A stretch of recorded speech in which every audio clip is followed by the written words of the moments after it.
O Senhor esteja convosco. Ele está no meio de nós.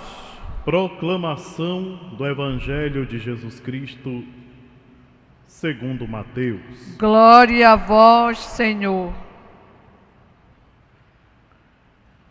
Naquele tempo, Jesus pôs-se a dizer: Eu te louvo, ó Pai, Senhor do céu e da terra, porque escondestes estas coisas aos sábios e entendidos, e as revelastes aos pequeninos.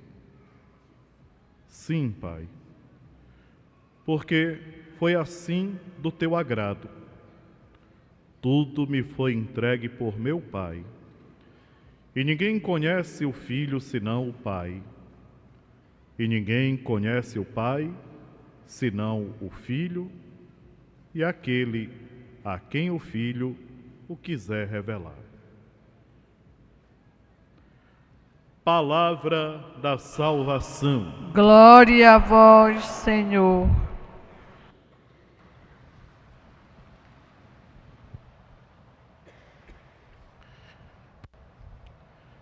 Tem uma frase do Papa, do Santo João Paulo II, que diz o seguinte: o cristão do terceiro milênio ou será um místico ou não será cristão.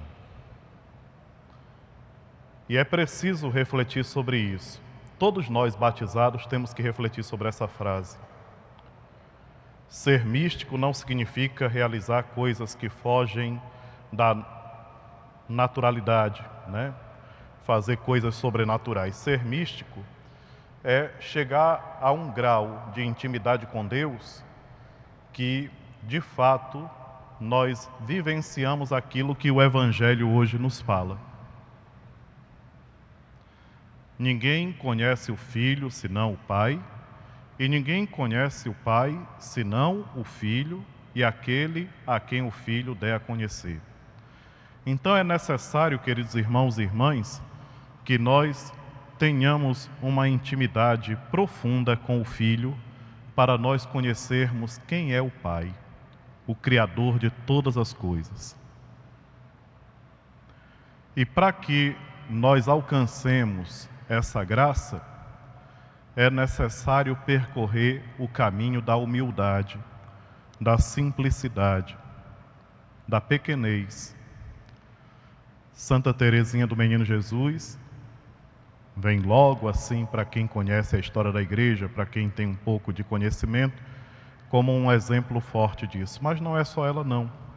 Todos os santos viveram essa dimensão.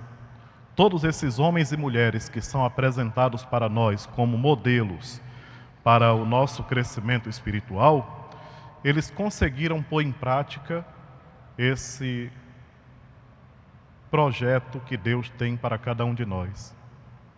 É necessário se fazer pequeno. A criança, o pequenino, confia em Deus.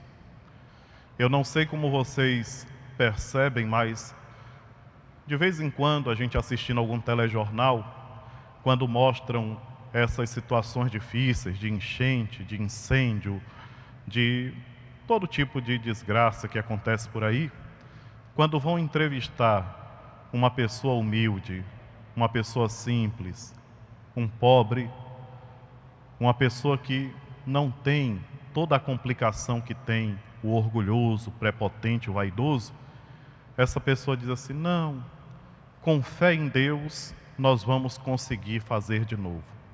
Com fé em Deus a gente vai se levantar. Graças a Deus nós estamos vivos. Reconhecem a graça de Deus mesmo nas situações mais adversas. O vaidoso, o prepotente, o orgulhoso, não. A primeira coisa que ele faz é começar a reclamar com Deus. É impressionante isso. E é necessário, queridos irmãos e irmãs, que nós façamos uma reflexão sobre a nossa maneira de viver a nossa fé. A primeira leitura parece complicada. Eu li, reli, tentando entender, até que depois eu fui perceber o que Deus quer nos dizer nessa primeira leitura do capítulo 10 do livro de Isaías. E diz o seguinte: quando Ele nos dá uma missão, nós temos que agir em nome dEle e não querendo tomar o lugar dEle. Deus nos dá uma missão, a missão é dEle, Ele nos confiou. E nós devemos ter a humildade de saber que a obra é dEle. Por isso, ninguém deve se achar insubstituível em nada. A pessoa, quando ela cultiva uma vaidade dentro de si, ela acha que no dia que ela não tiver, tudo acaba. E não é verdade. É uma triste notícia que eu tenho que dar para quem é vaidoso. Se o vaidoso morre, no outro dia o sol vai nascer do mesmo jeito. As coisas vão acontecer do mesmo jeito. E a vida vai continuar do mesmo jeito. Ninguém deve achar que a obra que lhe foi confiada é sua. E isso eu falo para quem assume coordenação de grupo, para quem assume pastoral, para quem assume algum trabalho dentro da igreja. Nós devemos ter a humildade de saber que a obra é de Deus. E aquilo que o profeta Isaías nos fala nesse capítulo 10, está bem claro. Que alguém, uma determinada pessoa, recebeu de Deus a missão de fazer uma obra. E o que ele fez? Ele não fez só aquilo que Deus pediu para que ele fizesse. Ele se envaideceu e quis fazer muito mais. E aí, no momento em que ele se deixou levar pela vaidade, ele deixou lugar para a maldade, porque a maldade entra junto. Aí ele já começou a oprimir, a massacrar, a tirar a vida dos outros, a pegar a riqueza daquele povo e a sonhar em acumular sempre mais. Perdeu tudo. O problema, meus irmãos e minhas irmãs, é que nessa vida nós corremos um risco tremendo de achar que tudo é material, e não é. As coisas que estão ao nosso serviço estão ao nosso serviço. Nós não devemos apegar o coração às riquezas porque nós não levamos conosco. Quantas vezes nós escutamos isso, mas parece que a cabeça é dura demais para compreender. O apego é esse apego que faz com que as pessoas deixem de conhecer Jesus Cristo. É preciso desapegar-se. É por isso que Jesus, nessa oração, diz: eu te louvo, Pai, Senhor do céu e da terra, porque escondestes essas coisas aos sábios, aos entendidos, aos poderosos e revelastes aos simples, aos humildes. Por quê? Porque aquele que se acha muito inteligente, ele é tão apegado ao seu conhecimento que ele não consegue reconhecer nem a sabedoria de Deus. E é um perigo na nossa caminhada de cristãos. Nós não devemos achar que nós sabemos tudo. Pelo contrário, nós estamos aprendendo a cada momento. Aqui e acolá tem alguém que chega, às vezes com muito menos estudo que nós, e que nos dão grandes lições de vida que nos servem para sempre. É essa humildade, queridos irmãos e irmãs, que a palavra tem nos convidado a viver. Alguém confunde humildade com humilhação. Não é. Humildade é simplicidade. É a simplicidade que faz com que o profeta Elias, como nós escutamos mês passado, naquelas leituras que nós escutamos do livro dos Reis, o profeta Elias consegue perceber a presença de Deus naquela brisa calma e suave que passa na frente da gruta onde ele estava refugiado, onde ele se escondeu para se abrigar da chuva, do furacão e tal. É a simplicidade com que as coisas de Deus acontecem na vida da gente. E se nós não formos simples, nós não percebemos a ação de Deus. Daqui a alguns dias nós estaremos celebrando o Congresso Eucarístico Nacional.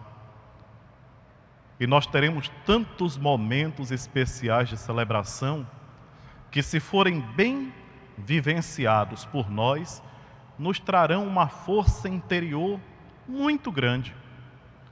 Imaginem só, uma semana de oração e reflexão diante da Eucaristia, ao redor da Eucaristia.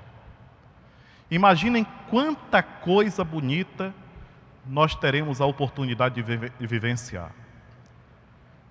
Nós vivenciaremos de maneira humilde, e na humildade nós cresceremos, porque Deus se revela aos humildes, mas resiste ao soberbo, ao arrogante, àquele que se acha melhor e maior do que os outros. É incrível. São anos e anos de história, mas a humanidade insiste em não perceber aquilo que é óbvio. Deus se revela na simplicidade. E olha que tem prova disso, né? Eu fico pensando na história desse santuário. Esse santuário começou com uma imagenzinha na beira de um igarapé.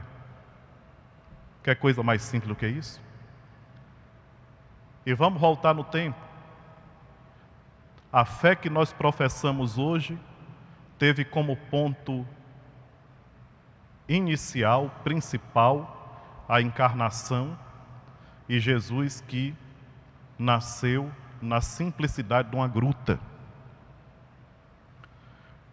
Deus escolhe para ele uma família, um pai que é um homem simples, que trabalhava e trabalhava duro porque lidava com a madeira, era um carpinteiro, e por mãe escolhe uma menina do povo, simples. Não era nenhuma filha de rei, não era nenhuma menina que andava desde cedo com os sapatinhos no pé, toda bem vestidinha, arrumada e tal, não. Era uma menina do povo, muito decente, temente a Deus, com uma fé muito profunda.